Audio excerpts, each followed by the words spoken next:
Bom dia, bom dia. Bom dia. Vamos começar a nossa exposição. Convido a você a abrir a sua Bíblia em João, no capítulo 15.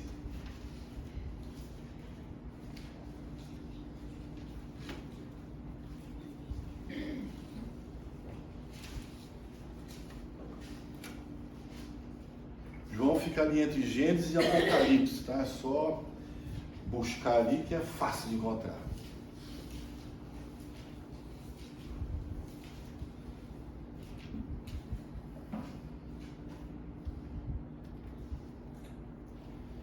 Hoje nós recebemos a dona Rubi, né?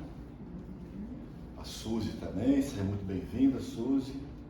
Elane também, seja muito bem-vinda. E a todos também sejam muito bem-vindos. Amém.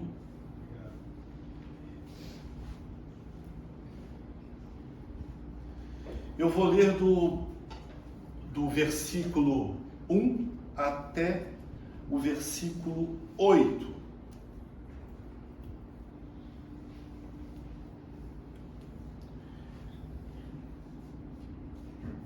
Eu sou a videira verdadeira, e o meu pai é o agricultor. Ele corta todo ramo que, estando em mim, não der fruto, e poda todo aquele que der fruto, para que dê mais fruto ainda. Vocês já estão limpos pela palavra que tenho falado.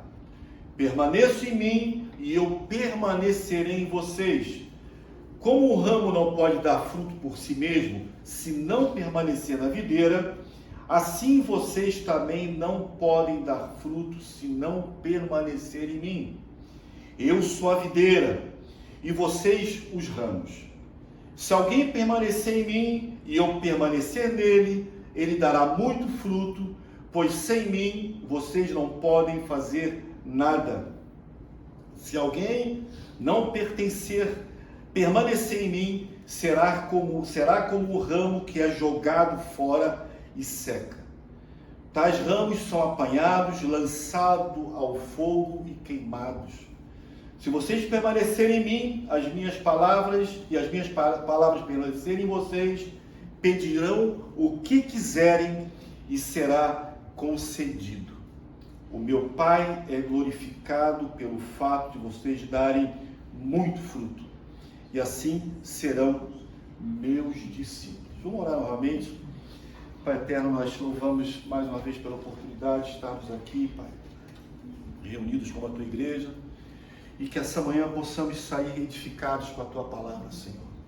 Que como temos comumente falado, Senhor, que não sejamos apenas ouvintes, Pai, mas praticantes daquilo que aprendemos, Pai. E nós oramos em nome do Teu Filho Jesus Cristo. Amém. Amém. Amados, no início dessa série que a gente titulou de As Últimas Horas de Jesus, eu pensei que ela fosse bem rápida. Afinal, capítulo 14, 15, 16, 17. Mas, muito pelo contrário, essas últimas horas de Jesus tem sido muito rico para a igreja. E ela revela coisas importantíssimas para a nossa caminhada cristã. Essas revelações finais de Jesus mostram que nada foi por acaso. Tudo foi planejado por Deus, nada saiu do seu controle. Por que eu falo isso? Porque, como nós já vimos anteriormente, eles não estavam entendendo o que estava acontecendo. A dúvida deles é que realmente eles estavam esperando um rei que reinasse fisicamente Israel. E na verdade, Jesus falou, estou indo embora. E ali houve uma grande, até mesmo um sentimento de, agora tudo acabou, perdemos o controle. Aquele que esperávamos como rei está dizendo que vai embora. E agora? E aí vem a história trazendo e que mostra realmente essas pérolas que Jesus ele entrega à igreja. essas verdades que nós temos que trazer como certeza em nossos corações. O Senhor vive. Através do Espírito Santo, nós temos a presença dele diária. E agora, como a gente tem falado, de uma maneira onipresente. Vimos que Jesus falou com o seu povo através dos profetas. Nós vamos ver isso aqui em Hebreus. Até vou ler essa passagem, não precisa você abrir, mas que diz o seguinte, em Hebreus, eu não botei aqui o versículo, mas eu vou ler para vocês, que diz assim: há muito tempo Deus falou muitas vezes e de várias maneiras aos nossos antepassados por meio dos profetas. Mas nesses últimos dias falou-nos por meio do Filho, a quem constituiu herdeiro de todas as coisas e por meio de quem fez o universo. O Filho é o resplendor da glória de Deus e a expressão exata do seu ser, sustentando todas as coisas por sua palavra poderosa. Depois de ter realizado a purificação dos pecados, ele se assentou à direita da majestade nas alturas.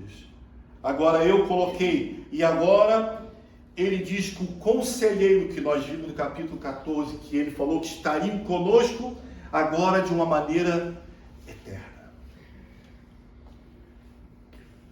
Jesus, quando veio em forma de homem, ele estava limitado aonde ele estava. Mas agora, através do Espírito Santo, ele está em todos os lugares, em todos os momentos. Ele nos acompanha aonde nós formos. Não é aquela história que muitas vezes escutamos: estou cheio de Espírito, agora estou sem o Espírito. Fiquei cheio do Espírito. Amados, uma vez que você creu no Evangelho, você foi batizado pelo Espírito. Porque a fé é um dom de Deus. Não produzimos fé. Se cremos, é porque o Espírito Santo habita em nós. Lembramos que crer e acreditar tem uma distância muito grande.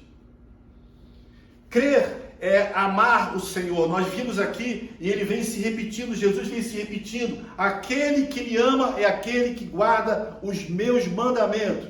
Observe, não é simplesmente algo de boca para fora. Eu amo o Senhor, não. Existem evidências da demonstração desse amor que nós temos pelo Senhor. Então agora no capítulo 15 contém uma metáfora, e que nós devemos aplicar como fazemos com todas as outras, em geral, aonde em geral é observada a primeira verdade. A gente observa que no capítulo 15, parece que Jesus vai se repetindo. Ele fala: se está em mim, estou com você; se não está em mim, eu não estou com você.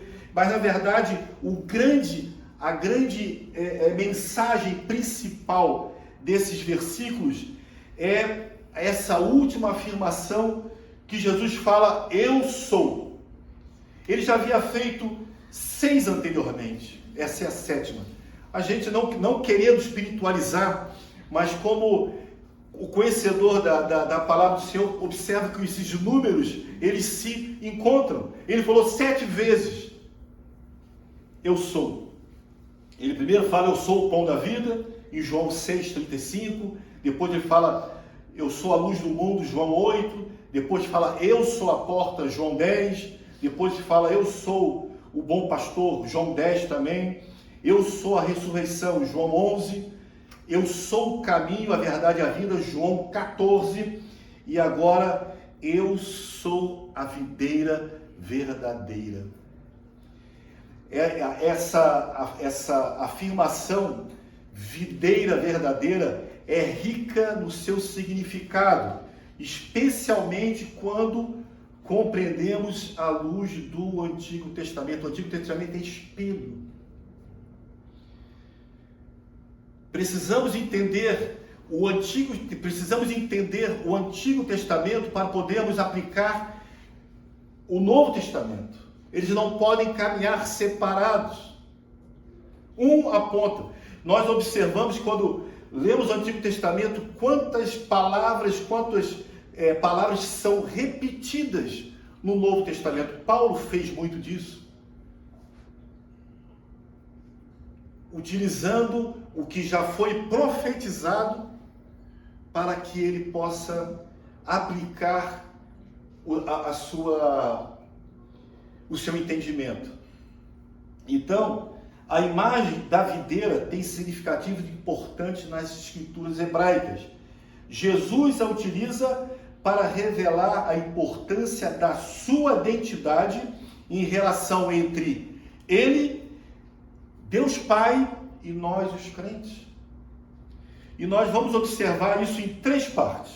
Primeiro, a videira é utilizada como símbolo que remete a Israel. Texto como Salmos, o Salmo 80, que diz: tua videira foi derrubada, como lixo foi consumida pelo fogo, pela tua repreensão perece o teu povo. Isaías 5 vai falar: ele esperava que desse uvas boas, mas só deu uvas azedas. Jeremias vai falar: eu plantei como uma videira seleta de semente absolutamente pura. Como então, contra mim você se tornou uma videira degenerada e selvagem? Tem mais. Ezequiel: aonde o fogo consome a videira para servir de lenha. Essas passagens descrevem descreve Israel como uma videira que falhou, não deram o fruto esperado por Deus e resultou no juízo. Se nós olharmos esses textos, a gente observa que sempre houve alguma coisa contra essas passagens, o que Deus fez ou no cativeiro ou diante de dificuldades que Israel passou. No segundo, ao dizer eu sou a videira verdadeira, Jesus está se apresentando como a realização plena do que aquela videira deveria ser. Ele se coloca: eu sou essa videira que os antepassados falaram. Eu sou, mas só que agora eu me apresento como a videira verdadeira.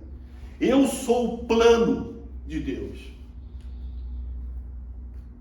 Isso mostra que Deus nunca falhou, nunca foi pego de surpresa. Nós temos um sentimento que parece que o Senhor pode ter usado um plano B. O Senhor nunca usou o plano B e nunca vai usar um plano B em nossas vidas. Talvez o plano B, uma vez emprestei um livro para a Alda, mostrando o plano B do Senhor, mas revelando que nós temos os nossos planos, mas o plano B é aquele do qual o Senhor já predeterminou, estabeleceu para a sua criação. A expressão videira verdadeira é visto como uma correção ao papel de Israel no Antigo Testamento, que falhou em produzir frutos. Jesus é aquele que cumpriu esse papel na plenitude, em todos os aspectos. Ele se posiciona como aquele que cumpre o propósito que Israel não conseguiu, em ser o representante fiel de Deus e o meio pelo qual o mundo seria abençoado. O Senhor escolheu um povo, que através daquele povo, o mundo seria abençoado, mas eles falharam nesse propósito. Agora Jesus vem e diz: mas eu vou cumprir o propósito que Israel não conseguiu. A palavra verdadeira é significativa porque ela vai distinguir Jesus de Israel. Jesus é a videira verdadeira. Ele está se colocando em outra posição. Quando nós estudamos Romanos, nós observamos ali a preocupação deles guardarem Israel, a preocupação deles de sempre se remeterem à lei. E Jesus sempre apontando, não é esse caminho, aliás, Paulo sempre apontando, não é esse caminho que vocês estão pensando, é esse caminho. Não é a lei que te salva. Ela aponta, mas ela não te salva, não é a circuncisão que te salva. Não é guardar o sábado que te salva. Quem te salva é a videira verdadeira que é Jesus Cristo, Ele te salva. E terceiro, essa metáfora também revela a importância da nossa união com Cristo. Jesus afirma que aqueles que estão nele e permanecem nele são como ramos que dão fruto. Jesus fala sobre a necessidade de produzirmos frutos como evidência de um relacionamento vivo e genuíno com Ele. Nós temos que revelar quem somos através dos nossos frutos. Nós somos sal, nós somos luz. E detalhe, isso não é uma sugestão para a sua vida. Nós vimos isso no Sermão do Monte, nas bem-aventuranças. Isso não é sugestão, isso é aplicação. Nós somos exatamente aquilo que está escrito. Nós somos sal, nós somos luz. Ou seja, nós temos que ter uma postura, uma condição diferente do que o mundo oferece. Betão, é fácil? Não. Temos que mortificar essa carne. Temos que mortificar esse desejo, essa ambição pessoal de achar que eu sou a última bolacha do pacote. Isso é muito difícil. Isso é muito difícil. Caminhamos. Os ramos que não dão fruto são removidos. Representando pessoas que aparentam estar ligadas com Cristo, mas não tem uma vida verdadeiramente transformada. Lembra daquela passagem de sepulcro caiado? Muitas vezes vivemos como sepulcro caiado, que significa um sepulcro todo bonito, todo cheio de aparência, mas dentro estamos mortos. Mas os ramos que dão frutos são tratados, são podados. Isso indica que Deus, como um bom agricultor, trabalha em nossas vidas para que possamos produzir mais frutos, que pode incluir correção, disciplina, o Rodrigo acabou de falar sobre isso, e crescimento espiritual através dos desafios que enfrentamos, que vamos enfrentar na vida.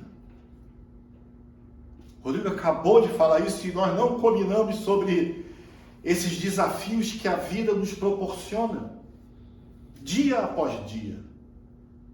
Aquela história de que tudo vai dar certo. Na eternidade a gente pode falar, deu tudo certo. Mas agora, por enquanto, nós temos que aguardar a vontade soberana do Senhor.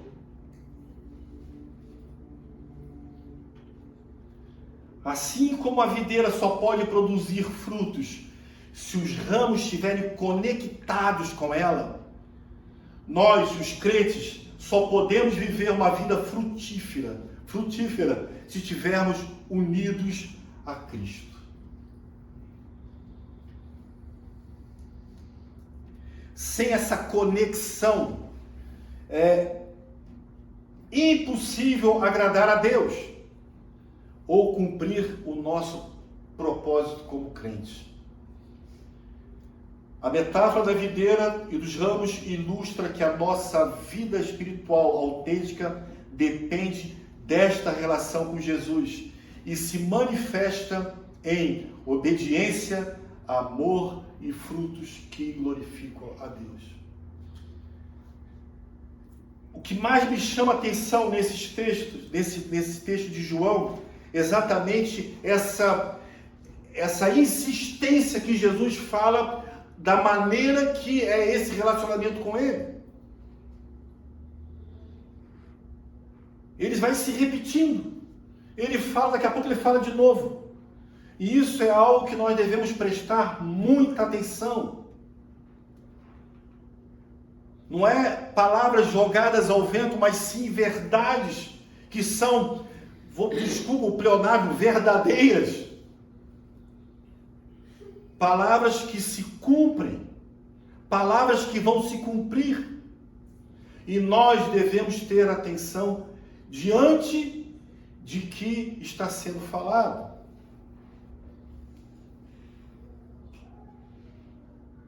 Essa ideia vai em encontro com os profetas do Antigo Testamento, que falavam da necessidade de Israel ser fiel ao Senhor para prosperar. Mas em Cristo essa relação, ela é intensificada. Ele não apenas chama o povo para ser fiel, mas oferece a sua própria vida e a sua presença para que possamos dar frutos. Como assim a presença? Lembre, o Conselheiro, Paráclito, Espírito Santo, que agora está conosco para sempre. Para que nós tivéssemos sermos enxertados nesse ramo, foi necessário que alguém pagasse um preço. Alguém pagou algo que é impagável. Alguém fez algo que é impossível nós fazermos. Não porque não queremos, não porque nós não conseguimos. Nós não conseguimos. O que o Senhor fez em nossas vidas é unicamente pela sua vontade e graça, e misericórdia, e paciência.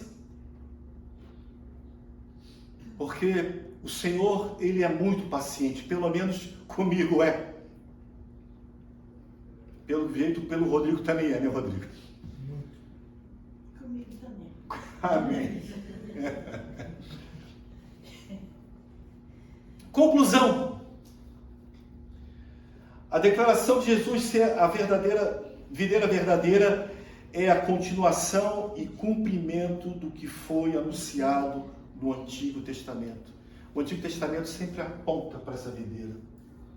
Sempre mostra, esse é o grande segredo, nós encontrarmos nas Escrituras a revelação de Jesus.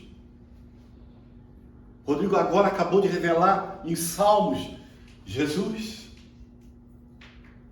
Esse é o grande, digamos, atrativo de você conseguir ler o Antigo Testamento e você conseguir visualizar o plano de Deus. A mensagem que está ali dentro apontando Jesus como o verdadeiro Redentor, a verdadeira videira, que ali nós teremos vida, e vida abundante.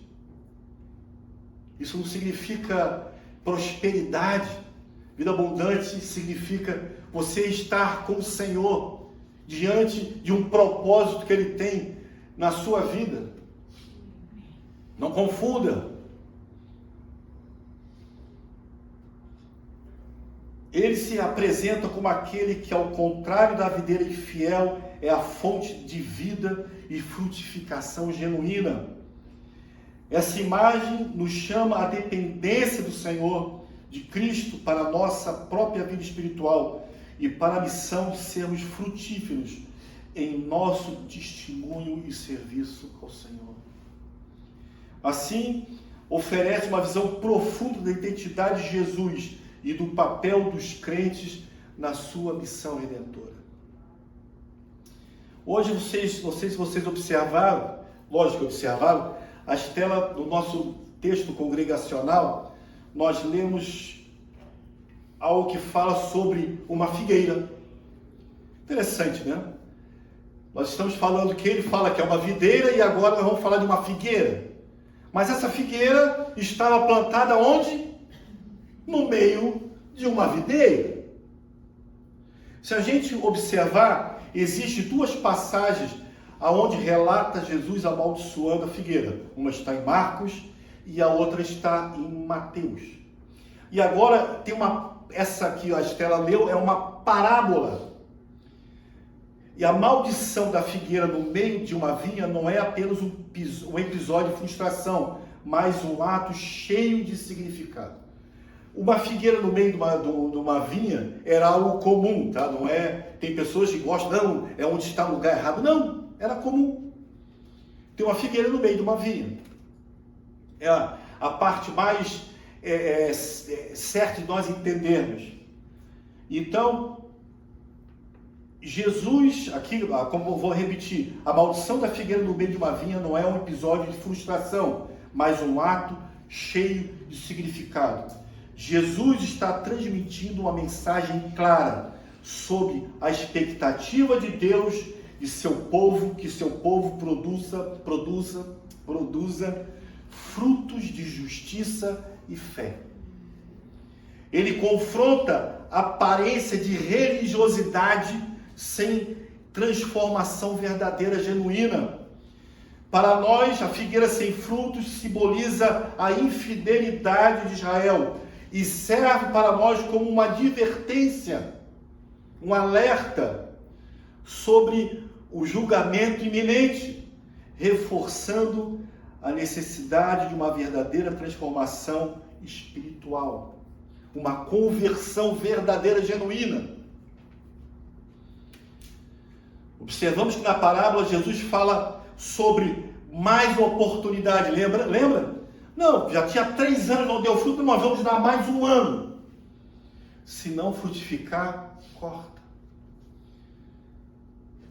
Essa passagem, ela nos serve tanto para Israel, como também para a igreja. A igreja precisa dar bons frutos. Nós precisamos dar bons frutos. Mas que frutos são esses? Frutos de amor, frutos de paz, frutos de justiça, frutos de bondade, frutos de misericórdia. Talvez alguém possa estar pensando que frutos são uma pessoa do teu lado. Não, não é disso que o Senhor está falando. São esses frutos que realmente tornam a igreja atrativa ao mundo.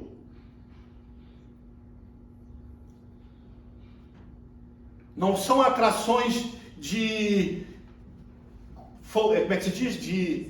De luzes, de música, não. Atrações pessoais, aonde pessoas olhando a cada um de nós e seja atraído pelo nosso fruto. O nosso fruto de bondade, o nosso fruto de amor, de paz, de justiça, de bondade, de misericórdia.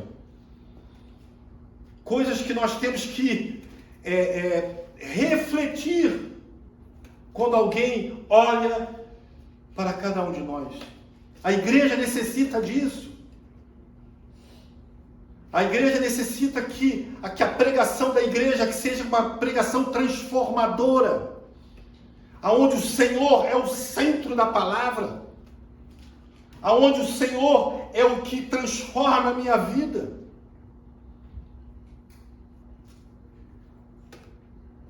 É isso que nós precisamos. E se a igreja não fizer isso, ela vai ser cortada. Temos chance ainda. Essa palavra diz que o Senhor deu uma chance. Vamos esperar mais um pouco. Vamos adubar. Vamos tratá-la. Vamos promover o crescimento para que aí sim ela floresça. Por que eu falo atrair? Lá em casa tem um pé de aquela frutinha. Pitanga. Toda vida que a Estela sai do carro, ela vai lá, ela é atraída por aquela árvore. Porque ela tem fruto. Delicioso. Outro dia passamos na rua, tinha uma árvore de amora. A Estela olhou e foi atraída pelaquela árvore. E assim nós devemos ser, nós devemos atrair. Nós devemos ser essas árvores que frutificam através de nossas vidas. Que o Senhor, através do Espírito Santo, nos dê intrepidez, ousadia, para revelarmos o amor de Deus que está em Jesus Cristo. Amém, amados? Amém. Que nós realmente possamos fazer essa diferença aonde quer que nós estivermos. Que nós possamos ser essas árvores. Que nós possamos ser essas pessoas que atraem pela nossa beleza. Amém, amados? Amém. Vamos só orar, depois o Rodrigo vai trazer aqui os anúncios finais. Pai eterno, muito obrigado pela tua palavra, Senhor. Muito obrigado, Senhor, porque não estamos sós, Senhor. Pedimos que o teu Espírito Santo, Senhor, nos adube, Senhor, para que possamos florescer, Senhor. Para que possamos ser verdadeiramente cristãos, Senhor. Para que possamos fazer diferença, coisa que falamos sempre, Senhor. Para que possamos mudar, Senhor. Para que possamos despertar aqueles que estão dormindo, como foi falado hoje. A própria igreja que dorme muitas vezes, Senhor. Que a igreja seja desperta. Que a igreja reconheça a necessidade de proclamar o teu verdadeiro evangelho. Pedimos, Senhor, usa-nos, Senhor. Usa cada um de nós para que possamos, em todo o tempo, lançar a tua semente. E nós oramos em nome do teu Filho Jesus Cristo, o nosso Redentor e Salvador. Amém, amados? Amém. Louvado seja o Senhor.